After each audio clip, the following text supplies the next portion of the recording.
Today, wow, we're tackling some pretty advanced concepts. Verifiable computation, we're going to be talking proof-carrying data, incrementally verifiable computation, IVC, right? And this new thing called Protostar.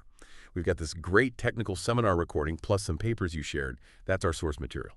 So our mission, let's unpack all this, figure out how Protostar actually works, why it's making waves in proof aggregation. We want to make it clear, make it useful, specifically for you. Yeah, it's definitely a deep end of the pool, cryptography-wise, but fascinating stuff. It's all about this challenge. How do you, chain computations together and prove they're right, step by step? And crucially, how do you do that efficiently without redoing everything? It gets technical, sure. Polynomials, error terms, we'll get into it, but the core idea, aggregating proofs efficiently, that's incredibly powerful for building scalable systems you can actually trust. We'll break down what the sources say. Okay, great. Let's start right at the foundation then. What are these things? Proof-carrying data, PCD, and incrementally verifiable computation, IVC. Where do we begin? Right. So proof-carrying data, PCD, think of it as a model, a way to picture computations that happen one after another or, in a network. The material calls it a DAG, a directed acyclic graph, basically steps in a process. Yeah. And the data flows along, right? But at each step, it carries this proof with it, a proof that says, yep, the computation done right here was correct based on what came before. Okay, carrying the proof along. Makes sense. Mm-hmm. And IVC, incrementally verifiable computation. IVC is sort of a special case of PCD. The really key part, the defining feature, is that the verification itself is incremental.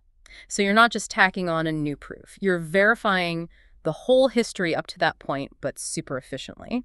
You reuse the verification work from the step before. That's the incrementally verifiable bit. Got it. Not just adding proofs, but verifying the whole chain efficiently at each step. The sources brought up completeness and knowledge soundness. Can we quickly unpack those terms? Sure. Completeness is pretty straightforward. It just means if your inputs are good and the last proof checked out, then the new proof you generate will be accepted. Valid stuff always passes. Makes sense. Honest work gets validated. Yeah, exactly. Knowledge soundness, that one's a bit more nuanced. It's about extractability. It means if the verifier accepts the final proof for the whole sequence, they should be able basically to pull out all the intermediate witnesses. Those are the secret inputs, the private data, used at every single step along the way. Whoa, hold on. Extractable means the verifier can see those secret inputs, those witnesses. Yes, correct. In this basic IVC definition, the focus is purely on verifying correctness and being able to reconstruct the whole computation. Those intermediate witnesses, they aren't private from the entity doing the extracting, usually the verifier. Okay. If you needed privacy for those, well, that's where you'd need something extra, like zero-knowledge proofs layered on top. But the core IVC properties discussed here, they're about correctness and extraction, not secrecy. Right, okay. Good clarification. So the seminar gave a bit of a history lesson. Huh. How did this IVC stuff work before these newer techniques? What was the old way? Well, let's call it the classic approach, was pretty direct. You'd actually take the whole circuit for the snark verifier, and you'd embed it inside the prover circuit at every step. Inside the prover circuit, every single time? Yeah. So at each step, the prover had to prove two things. One, that they did the main computation correctly, and two, that they correctly verified the proof from the previous step, all bundled together. Huh. Embedding the verifier again and again, that sounds like it would get big, fast. What were the trade-offs there? You're absolutely right. The biggest downside was efficiency. Just huge circuits made the proving part really slow, computationally expensive, and it often needed specific crypto tools like cycles of elliptic curves, which aren't always ideal or available. Right. But the upside, because verification was sort of baked in at each step, you didn't need a separate coordinator, no third party for the accumulation itself. Okay, so self-contained but slow and clunky. That inefficiency must have been a major driver for finding something better. Is that where folding comes into play? Exactly that. That computational bottleneck really pushed research towards these newer methods, and folding is the key technique that emerged.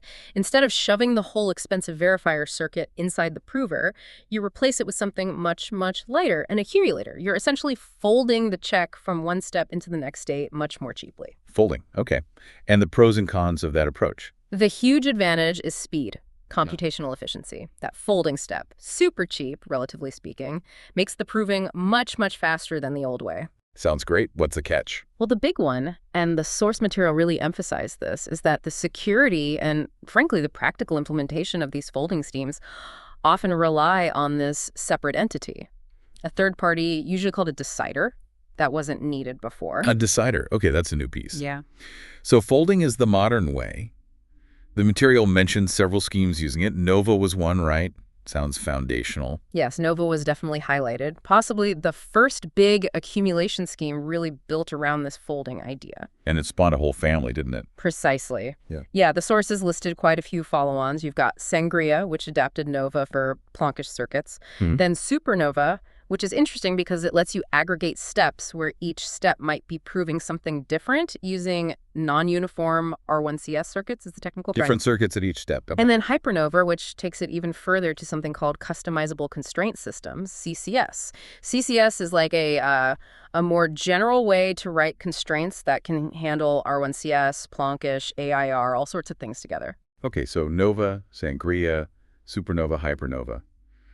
Where does Protostar fit in this picture? Is it just another variation? Protostar is presented as something, well, more fundamental. It's positioned as a generic framework. It basically generalizes Nova and all those derivatives we just talked about. Generic. What does that mean here? How is it more general? It means Protostar is designed, in theory, to work with pretty much any constraint system, as long as you can write that system down using polynomial equations, which, as the source noted, most common systems like R1CS, Planckish, AIR, they can be. Ah, okay. So Protostar gives you this unified way to apply folding, regardless of the specifics underneath. Nova, Hypernova. They essentially become specific instances, like special cases, that fit inside this broader Protostar framework. That makes sense, a unifying framework. They also dropped the name Protogalaxy really quickly. Yeah, Protogalaxy. That seems to be the next step again. The idea there is to aggregate multiple different Protostar instances together, so another layer of combining proofs, potentially from totally separate systems. Okay, layers upon layers. Let's get into Protostar's core mechanism then. How does it actually do the aggregation? The sources started talking about polynomial math. Right. This is where it gets a bit more technical, but the core idea is about manipulating the verification polynomials. These come from the underlying proof system, the NR-arc non-interactive argument of knowledge. Think of it like the math formula that checks if a proof is valid. The problem arises with the degree of these polynomials, how complex they are. Like the source mentioned degree 2 for a simple check like grow 16, but maybe degree 8 for something like Planck. Much higher. And if you just add up these high-degree polynomials from multiple proofs, it doesn't work neatly. Exactly. If the polynomial degree is more than one, if it's not linear, just summing them creates a mess. You get these complicated cross terms mixing variables from different proofs. It makes the combined check really hard, inefficient. Like adding recipes and getting scrambled instructions. Yeah. So Protostar has a trick, that homogeneous polynomial thing. That's the key insight, yes. Protostar modifies the original verification polynomial slightly. They add these extra sort of helper variables, U and V were used in the example, sometimes called dummy variables. The goal is to make the polynomial homogeneous, which just means every single term in the equation ends up having the same total degree when you add up the exponents. Okay. And the source noted, importantly, if you just set these extra variables to 1, you get the original equation back. So it still represents the same check. And this homogeneous version makes aggregation possible. Yes, exactly. When you combine the parts from multiple proofs using these homogeneous polynomials and the helper variables, often mixed using randomness, like from a random oracle, the sources mentioned small v values. The final aggregated check becomes much cleaner. It looks like a simple sum, a linear combination of the original homogeneous checks. Plus, these specific error terms, those cross terms we worried about before, but now they're isolated. Right, the error terms. Yeah. And they get accumulated. Yes, that's crucial. Because of how the math works out, how things depend on each other, you have to do this iteratively. The error term for this step depends on the accumulated error from the last step, plus the new cross terms you just generated. This step-by-step calculation and carrying forward of the error, that's fundamental to why it's incrementally verifiable computation. It builds on itself. That's quite clever, manipulating the polynomials like that. Okay, so let's talk about the players involved. The sources mentioned 3, prover, verifier, and this decider. How do they interact in Protostar or Nova?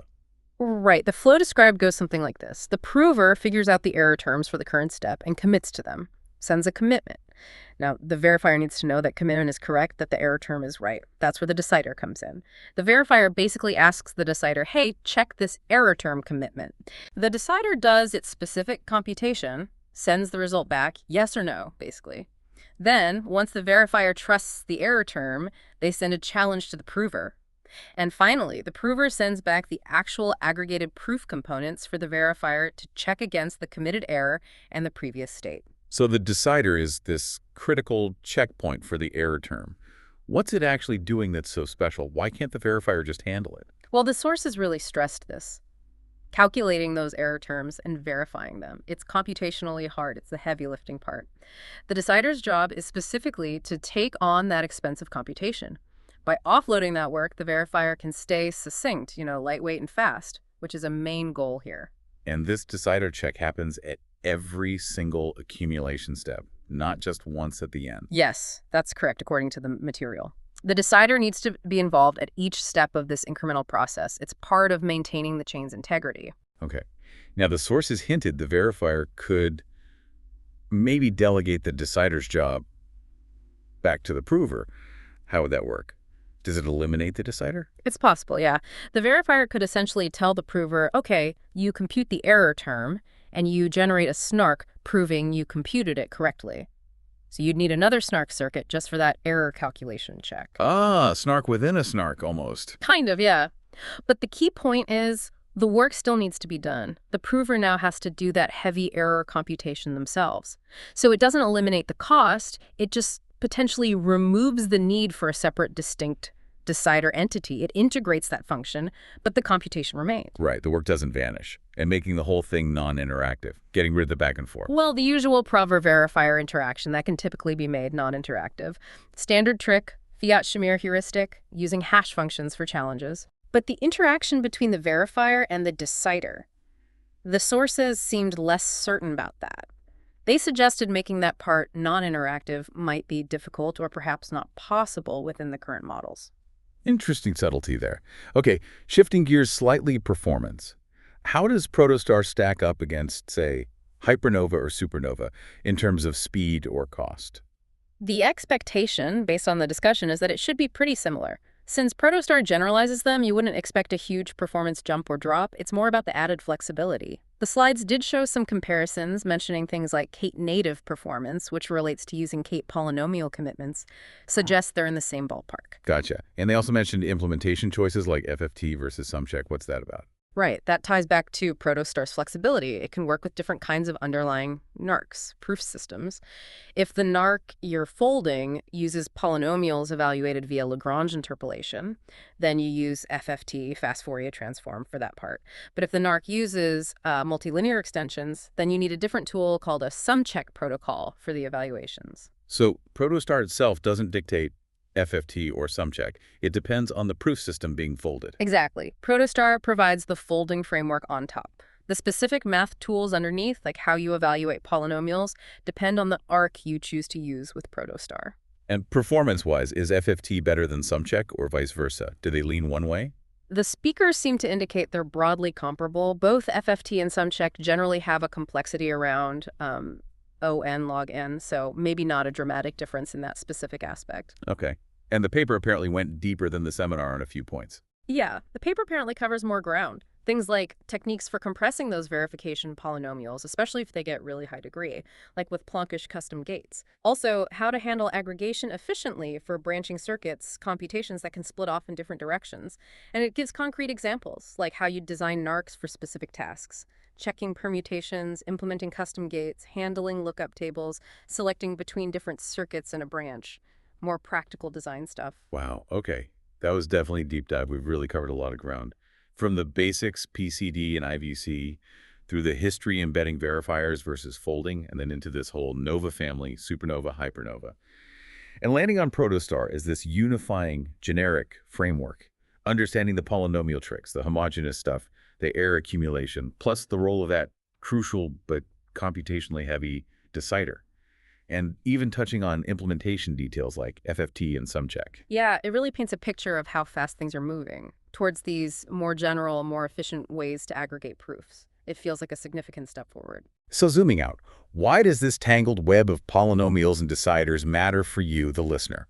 Well, this kind of tech is really the bedrock for building scalable systems where you need verifiable proof. Think blockchains needing to handle more transactions, or complex cloud computations you want to trust, or even privacy-preserving analysis on huge data sets. Exactly. It lets you take potentially millions of little proofs, maybe proving very different things, and squash them down into one single tiny proof that's super fast to check. Yeah. It's that ability to combine and compress trust, essentially, without having to recheck every single piece yourself. Okay, so here's something for you to think about after we wrap up. Given that computational cost of the error term and this reliance on a decider or pushing that heavy work onto the prover, what do you think are the biggest practical roadblocks or challenges to actually getting frameworks like Protostar widely used in the real world? What needs to happen next? And then thinking about ProtoGalaxy aggregating Protostar instances, what's the next level? Where does proof aggregation go from here? What's the next layer of abstraction we might see? Lots to chew on there.